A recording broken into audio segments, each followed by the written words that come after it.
Kan dere noe alle sammen, ja? Nei. På den... dere kan lese, i hvert fall. Der står det på. Superkjekt dette å gjøre dette sammen. Ja. Vi går. Ja.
Velkommen, benvenuti, welcome to what we share, a model for co-housing, curated by the National Museum of Norway, featuring Helen Hard architects, residents, and a commissioned artwork by Anna Ihle. Her contribution is a movie starring, among others, the lovely co-housing choir that you just saw in action. In this short program, we'll hear from the Norwegian ambassador to Italy and the director of the National Museum. The curators, project manager, and architects will be here. And finally, Norway's Minister of Culture and Equality, Abid Raja, will have the honor of officially opening the Nordic Pavilion exhibit at the Venice Architecture Biennale 2021. But first, co-housing. What springs to mind? Your roommates at university? A peaceful kibbutz or a noisy sorority house?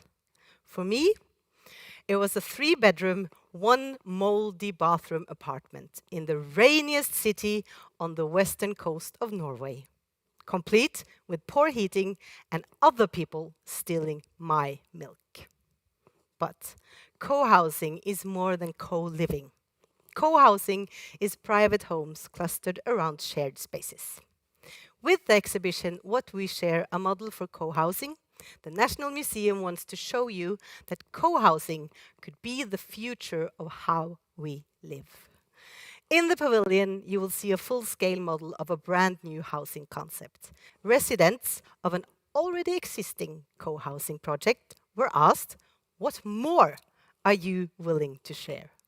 The result is a prototype co-housing project with the possibility to explore both communal and private areas.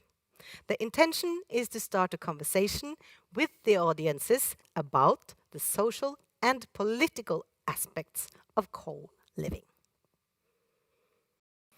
The Nordic Pavilion in Venice is co-owned by Sweden, Finland, and Norway. We share the space and take turns curating the exhibitions for both the architectural and art biennales.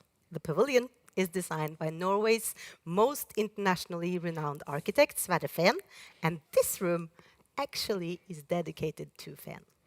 It will be filled with his works when the new National Museum opens in 2022. Isn't that right, Karin? Yes, this room will be a cross-disciplinary presentation, including crafts, furniture design, visual arts, sketches and drawing, and architectural models by Fehn and his colleagues. The National Museum is a museum for all these art forms, so you could say that this room is a miniature version of the museum. The photo wallpaper behind us actually shows the Nordic Pavilion. And there, in the Nordic Pavilion, in the Venice Biennale, the world's most important architectural event is starting. Don't you wish you could be there right now? It would be wonderful to be in Venice right now, to feel the scale of the installation and walk through the exhibition among other visitors. I think there are many of us who miss the buzz of a crowded exhibition opening. But I'm happy that we can offer a digital experience of the exhibition that hopefully can be shared by audiences across the world. What does it mean for the National Museum to have the curatorial responsibility? It is a great privilege to have the curatorial responsibility for the Nordic Pavilion and to highlight Nordic architecture to an international audience. And it is important for the National Museum to take part in conversation about how architecture can offer solutions to social and environmental challenges. The theme of the biennial feels extremely timely after a year when we really have had to learn to live together anew. This year, it took an extraordinary effort to realize the biennial. All commissioners have gone above and beyond to develop new solutions and new ways of cooperation. I'm really looking forward to see how the other pavilions have tackled this important question. Thank you, Karin. What about the history of cohousing? How did it all start in the Nordic countries, and what are the benefits today? Curator Martin Bråten has the overview and puts everything together for us. Jeg har bodd I et bofellesskap I mange år. Det vel mest yngre folk, tenker jeg. Det kan jo være ulemper om man ikke klarer å ha et godt system sammen eller kommunisere. For å redde kloden så må vi jo ned på 3-4 milliarder mennesker. Da vi nødt til å dele på barna, så bofellesskapet fremtiden. Når du sier dette med bofellesskap, så får jeg jo litt sånn tanker tilbake til 70-tallet. Hva tenkte de et kollektiv var? Det var jo litt rykter. Den gangen, og avisene skrev jo litt forskjellig her om, nok så dristig kan man si, men jeg har I hvert fall forstått det sånn at det har ikke noe med det å gjøre som det var skrevet I hvert fall. Hva gikk disse ryktene ut på? Vel, det var jo litt forskjellig da. Når vi snakker om kollektive boformer, så tenker mange kanskje på hypersosiale studentkollektiv. Eller kanskje 68-ernes grenseoverskridende boeksperimenter der alt skulle deles. Altså en ufri boform der du må tilpasse deg andres behov. Men drivkraften bak de kollektive boformene har snarere handlet om frigjøring.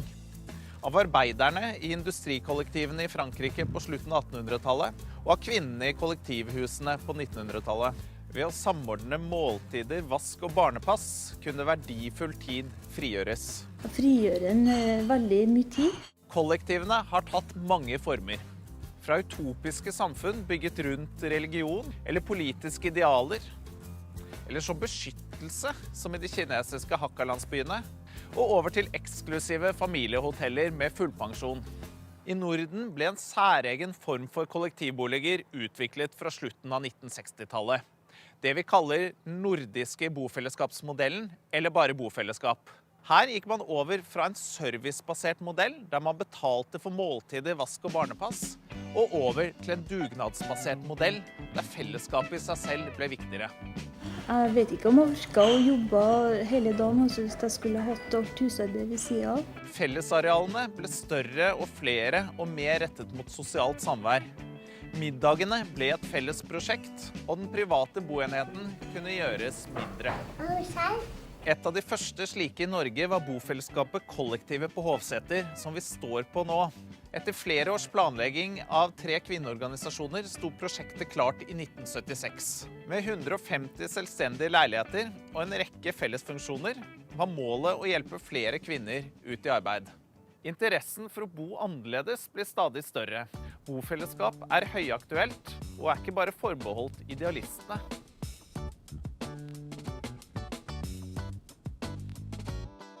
Den nordiske bofellesskapsmodellen I bunn og grunn en pragmatisk modell for å organisere mange boenheter på en økonomisk, sosial og bærekraftig måte.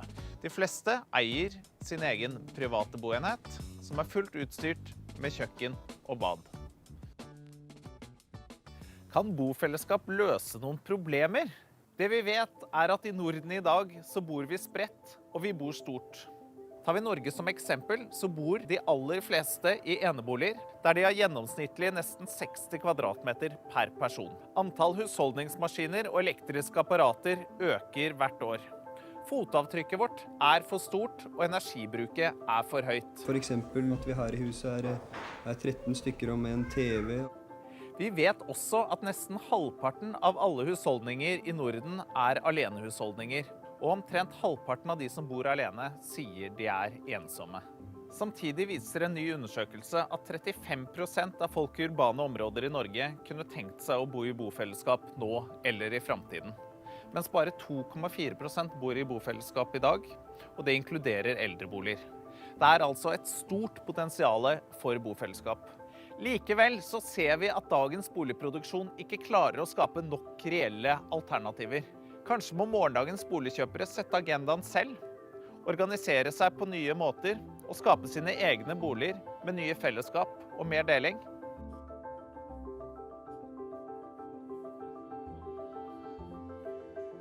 At leilighetene organiserer seg rundt fellesområdene i midten, det er grunnprinsippet. Altså at det er et delingsskikt mellom de private boenhetene og fellesrom.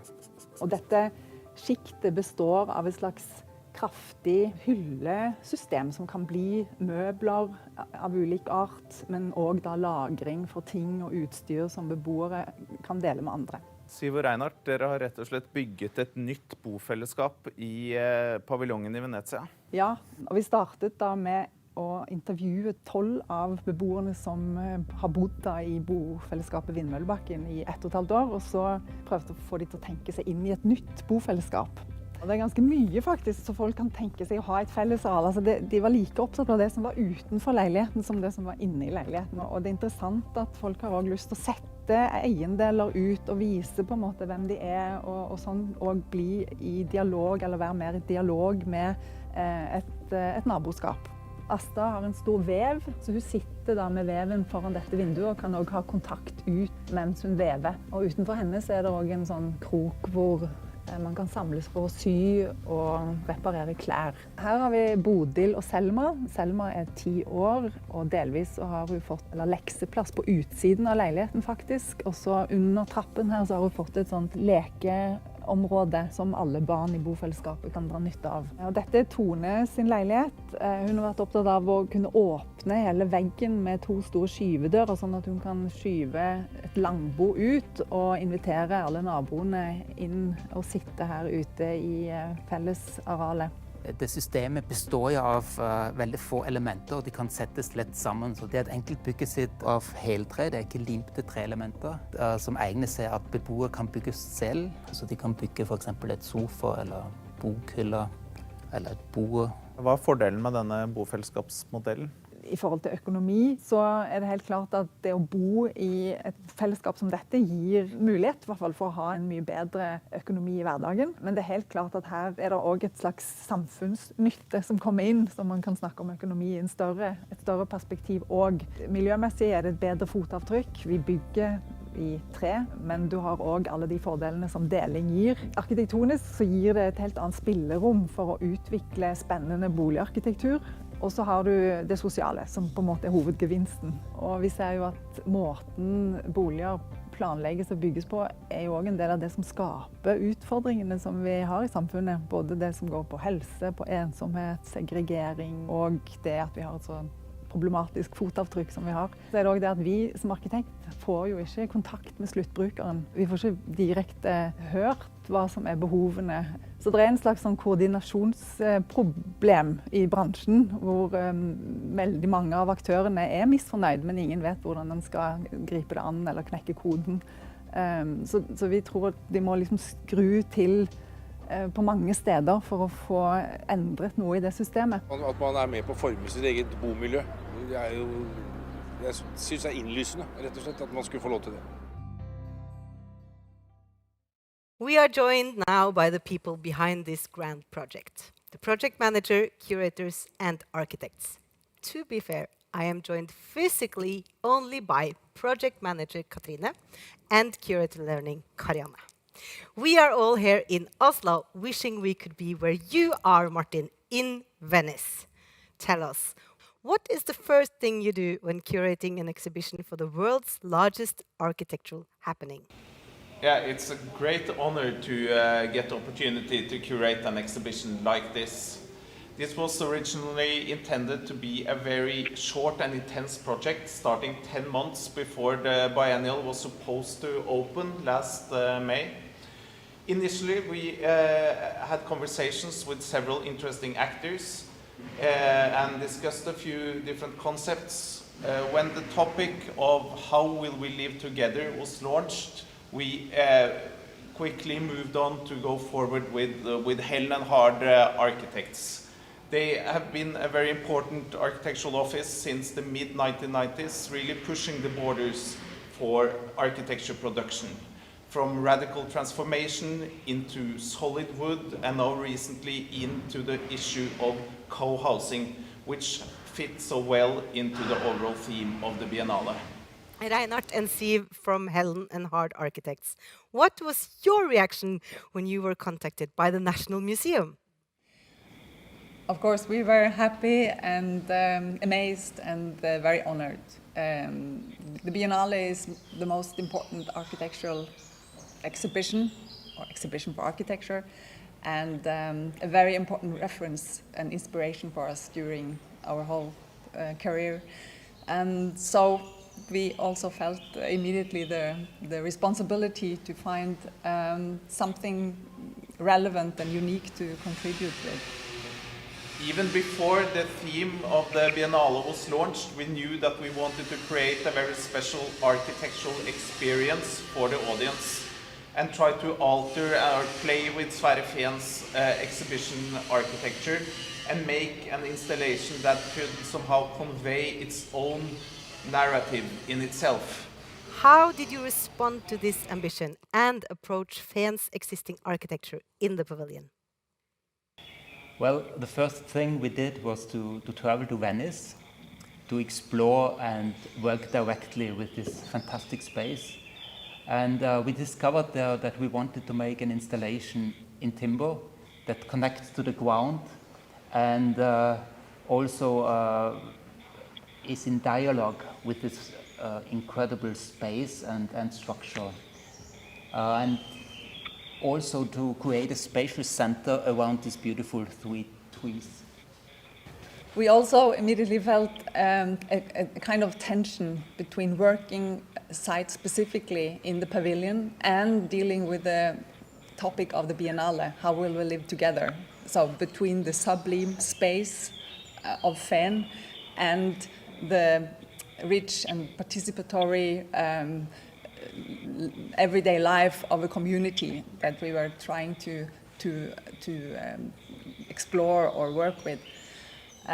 So this was a kind of also creative gap, we could say, in the early stages. Yeah, and the breakthrough was when we designed a special timber system that consists of blank and solid wood and towers and can be produced easily locally.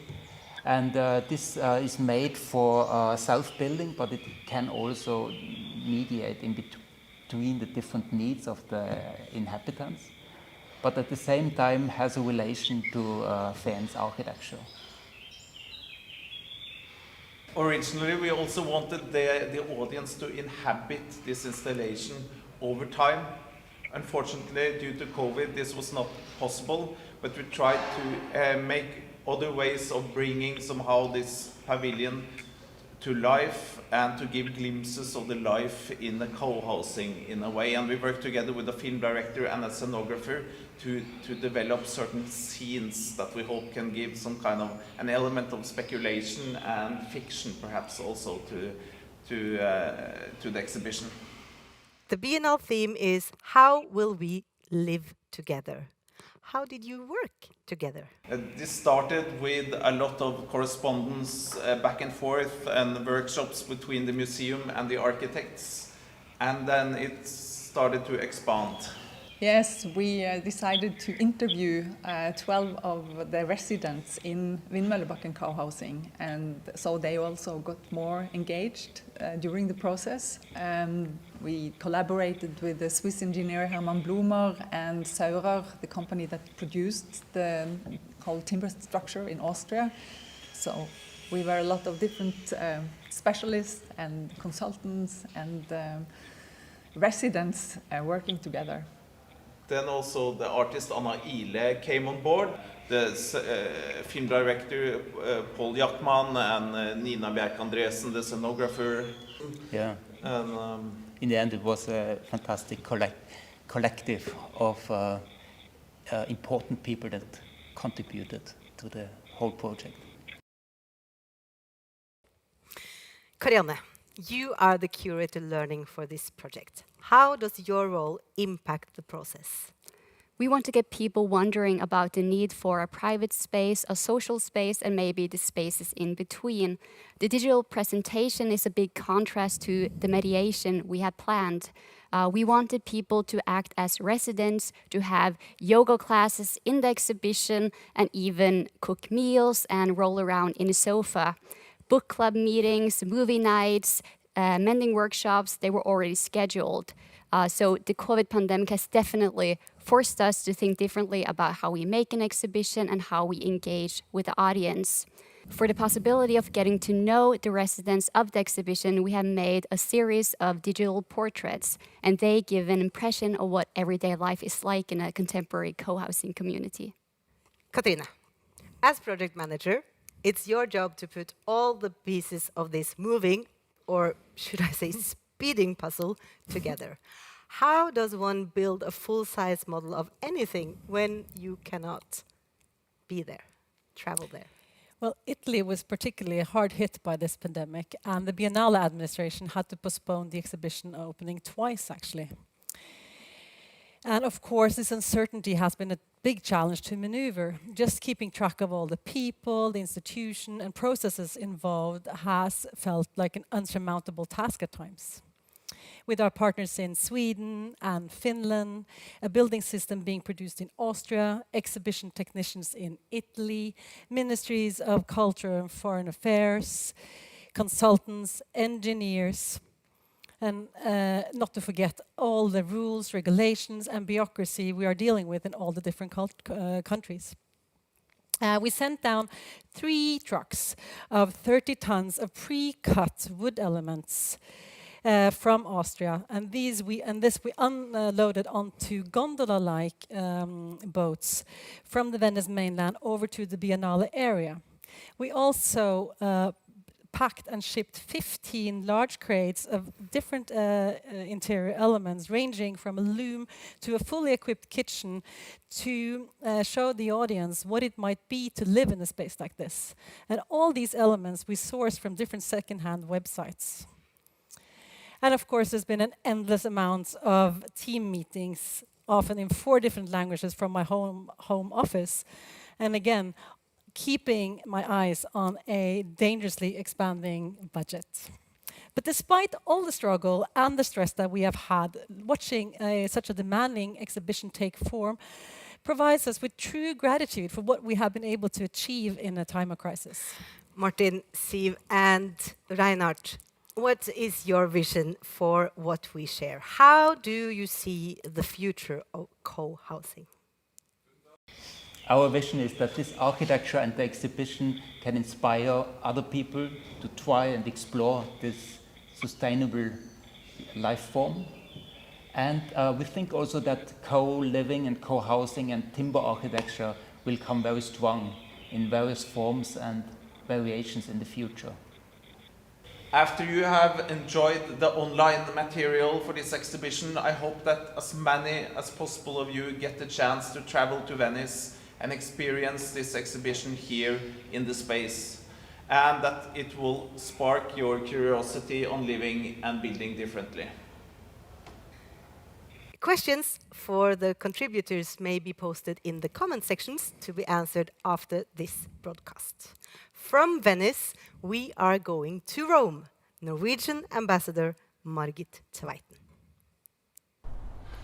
Dear Minister of Culture and Equality, Abid Raja, dear friends of the Norwegian National Museum, of the Venice Biennale, of the Nordic Pavilion, and of Norway and Italy.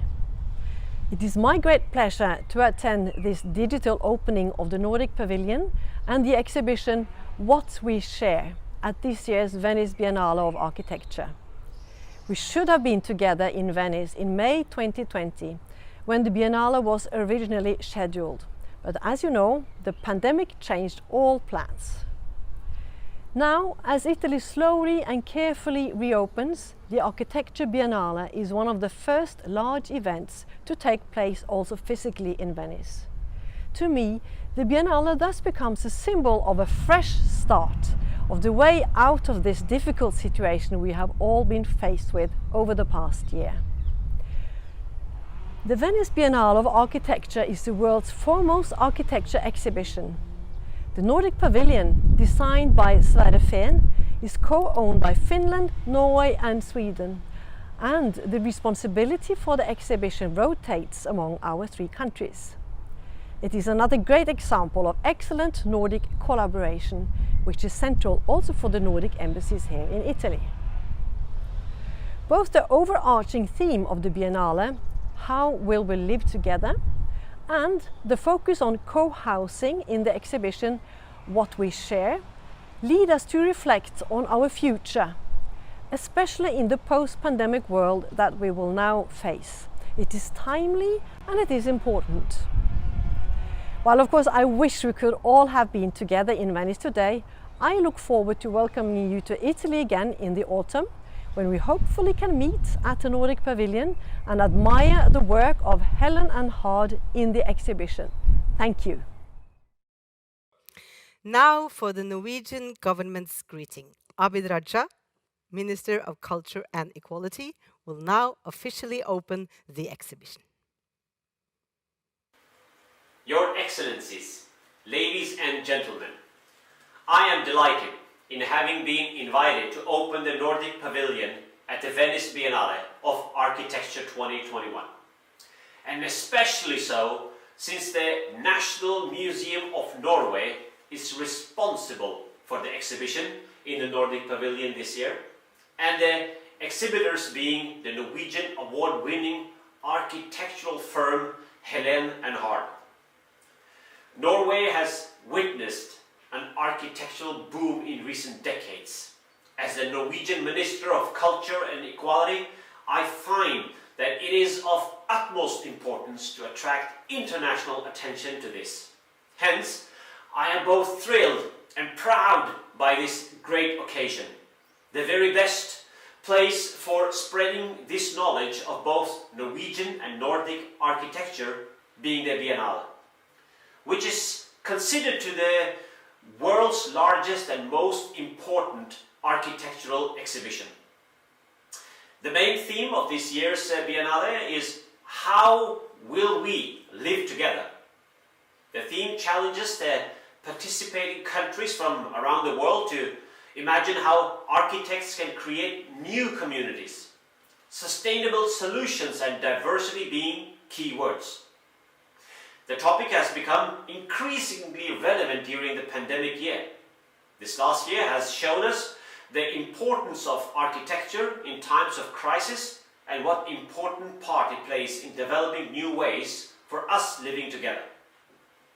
The subject also awakens the interest of the average person, not only architects.